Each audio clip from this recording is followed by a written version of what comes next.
Sony is giving up on PC and going exclusive with the games that matter. This is awesome. After that, let's talk about why Sony shouldn't be scared about the Steam machine. And finally, what's the deal with these mobile games that Sony just announced? We're going to talk about all of that in today's video. How's it going, guys? As always, my name is Jimmy Champagne. This is PSReady, my channel all about PlayStation. I hope you had a great weekend playing a ton of video games. I had a great weekend, did not play a lot of video games. I was at Epcot and then I was at Epic Universe because I went to a wedding at Disney World, which was kind of crazy. The Donkey Kong land is incredible. I like the Nintendo area. I saw it when I lived in California, but the Donkey Kong edition made my whole weekend. It was so cool. I know this is a PlayStation channel, but there's no Sony park. Like, they don't have Aloy running around at Universal Epic Universe. So I'm excited about the Nintendo part. But anyway, let's get into this first news story here and talk about a new rumor that just came out that's honestly very exciting, because if you watch the channel for a while, you know this is exactly what I've been begging Sony to do. It's actually a strategy that I think is going to work out really well. So in the chaos last week with Valve announcing new hardware like the Steam Machine, the Steam Frame, the Steam Controller 2,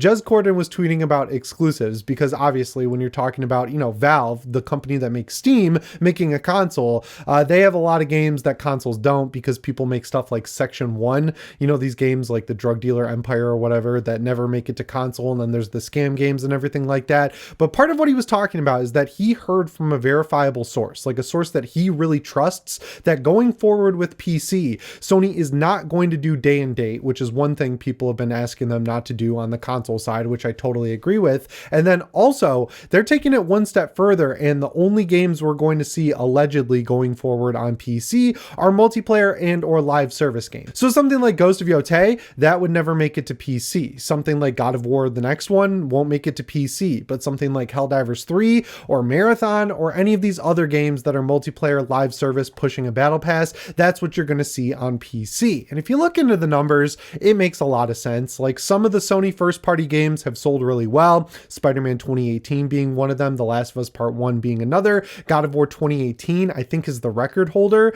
as the best selling PC Sony game, but just like on the PS5, the sequels sell dramatically less than the first games in the series. I don't know why that is. People just aren't as interested in Spider-Man 2 or The Last of Us Part 2 or any of the 2s that have come out. And then there's some niche games like Rise of the Ronin or Ratchet and Clank Rift Apart. Those don't sell all that well either. So with the original games in these series that sold really well, they're paying for themselves and making a little bit of money on the side, right? Like, you put it on Steam, use an in-house studio with Nixes to port it, all the money you make is basically gravy on top of the whole meal that was the millions and millions of sales on PlayStation. But then when you get the less sales, like you get with Spider-Man 2 or God of War Ragnarok or any of these sequels, it kind of just gets to a point where you're either making a small profit or just completely breaking even. And that makes Sony sit there and go, why are we making single player PC ports to begin with? But the bigger reason I think it's smart that they're going to keep the single player games exclusive to PlayStation going forward is that that's a huge reason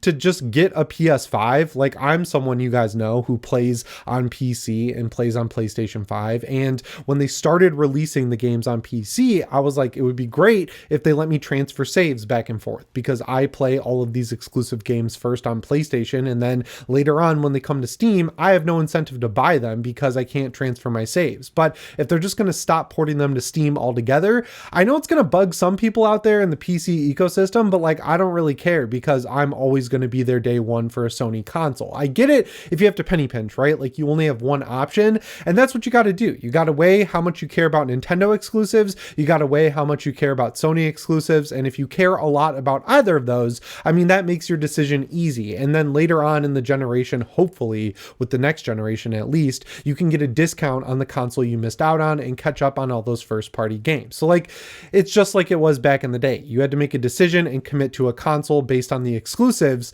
and that's what they're going to do going forward. It's going to go back to how things were, and that's going to be good because they really have to cater to their hardcore audience in that scenario, right? Like, having your games ported to PC, games like Helldivers 2 ported to Xbox, if that was a single player game, you can kind of make up for your hardcore audience not being delivered for by saying, oh, we've got these studios internally who are going to take the time to port these games. There's people on Xbox who are definitely going to jump in day one. There's people on PC who are going to jump in day one. They make up for the people that were kind of not supporting with these games in the hardcore base. But the longer you do that, the more apathetic people become. People feel like they've supported Sony for generations at this point, going all the way back to the original PlayStation. And once you lose those people, it's really hard to get them back. It can be done because it happened in the PS3 gen. Like, a lot of people didn't upgrade from the PS2 to PS3, or they upgraded from PS2 to Xbox 360. But when Sony started focusing on their hardcore audience, making great first-party exclusive games,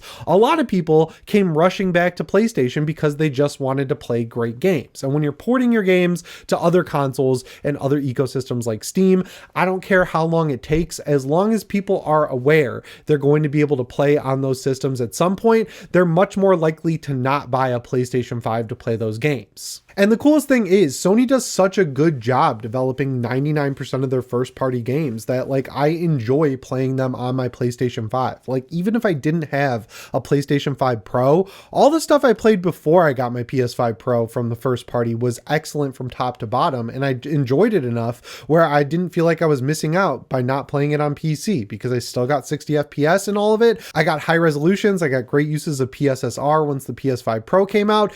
I know you can push them well beyond console settings on PC, but Sony does such a good job with the base console settings that, like, it's diminishing returns for sure. Like, I've seen God of War Ragnarok at Ultra, and I've never directly compared it with PS5, but like, after beating it, waiting a couple years, seeing it come out on Steam, watching footage, I mean, when I watch it, I don't see it looking any better than it did on PS5. I'm sure I would if you put them side by side with each other, but my point is, Sony does such a good job with the console ports that it doesn't really matter. Like, I don't feel like I am better served waiting to play these games on Steam, so I play them first on PlayStation 5. So yeah, after this kind of caught on and started being spread around the internet, Jez kind of came back and said that it shouldn't be taken as a verified leak, but the person he was talking to reached out to him directly and sounded believable. So I think this is something we can put some trust into, because it just seems like a really smart move that's in line with how Sony's been operating lately, right? Like, you watch what's happening to Xbox, where they're having a huge disaster with all of their hardware, even their newest hardware. People really seem to enjoy it, but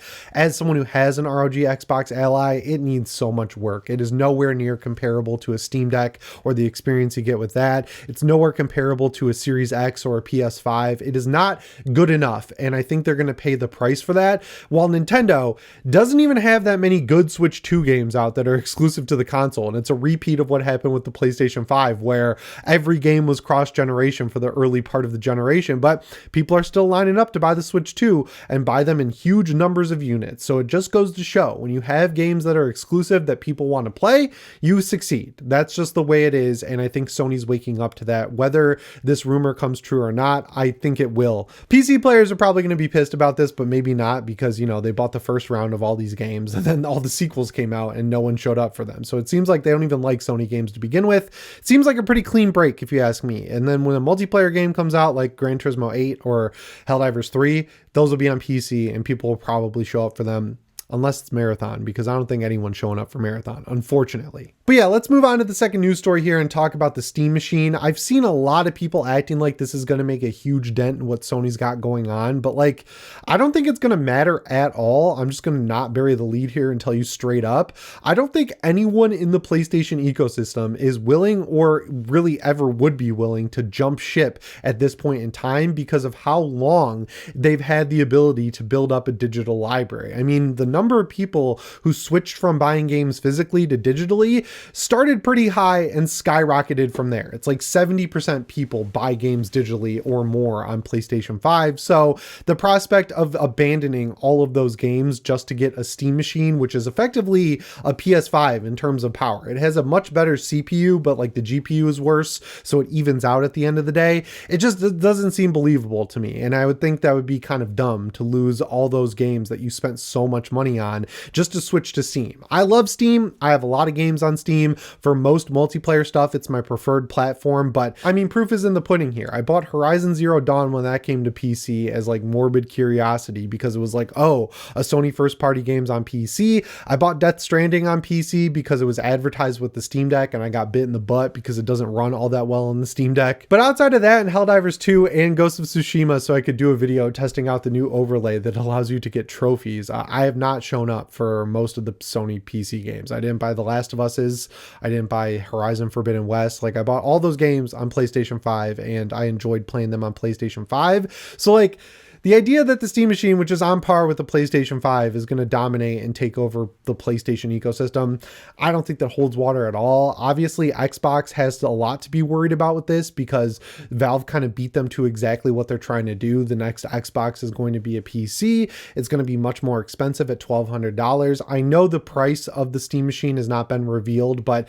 if you add up the components that are inside of it, it adds up to like $425. And unlike Sony, who demands on making a profit on all of their consoles this generation, which is why we've seen the price continually go up, Valve is different. They're willing to subsidize or break even on the console because that's exactly what they did with the Steam Deck. Because if you're playing on PC, I know you have other options like the Epic Game Store or GOG or Ubisoft or EA. No one uses those. Everyone on PC uses Steam, and then a few people use the Xbox Game Pass app if they're sub to Game Pass, but no one goes out of their way to buy games digitally on the Xbox store. So yeah, I feel like it's much more safe for Valve, since they're entering a new market, to not like charge a profit on these consoles. I think that's like a guarantee that they're not going to do that. I've said it before on the channel, but there's no better add-on for the PS5 than the Steam Deck. I mean, you can pay $250 for the PlayStation Portal and get a good experience, or you can pay $399 for a Steam Deck. And in addition to much better streaming than you'll get on the Portal, because the Wi-Fi chip in the Steam Deck is really good compared to the Portals,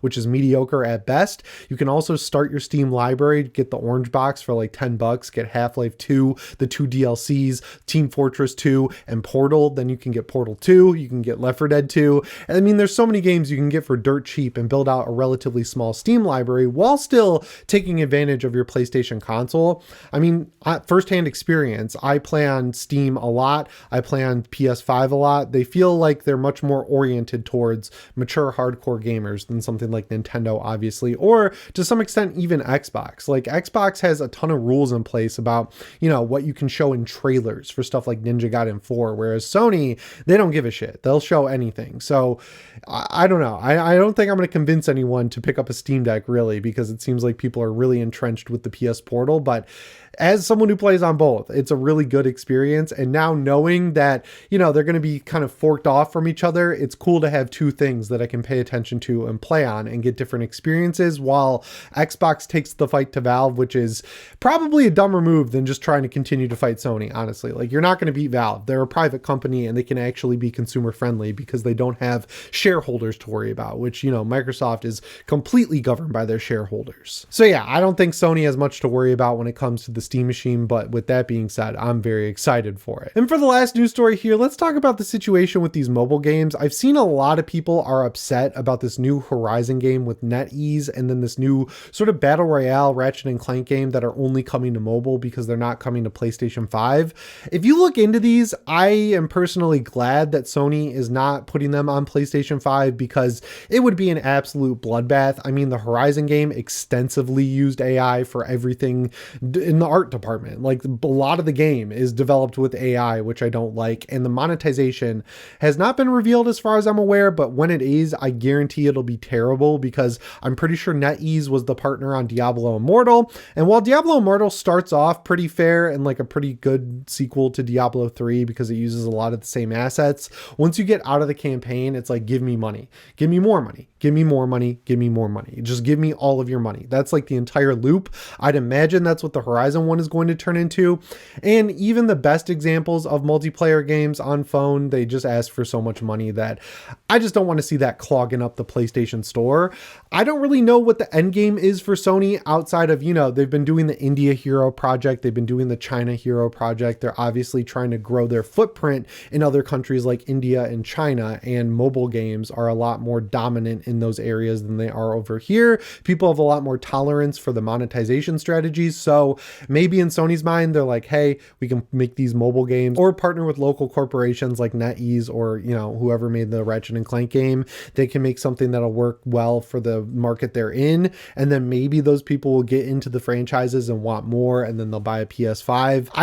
I have no interest in these games, right? Like the Ratchet and Clank one looks a little cool, but I just have enough stuff to play, if we're being honest. And if it's going to be like this budget sort of mobile game that asks for a lot of your time and a lot of your money, I'm fine with that not coming to PlayStation 5. And the only kind of negative side of it is reputation harm, right? Like if you have these great franchises that are exclusive to PlayStation, it looks bad if you kind of develop these spin-off mobile games and port them to phones and everything like that. But, you know, I don't think these are really going to make a dent or anything like that. And they're also not being developed by first-party studios. So at the end of the day, if Sony wants to do it, Sony's going to do it. I don't think it hurts us in any way.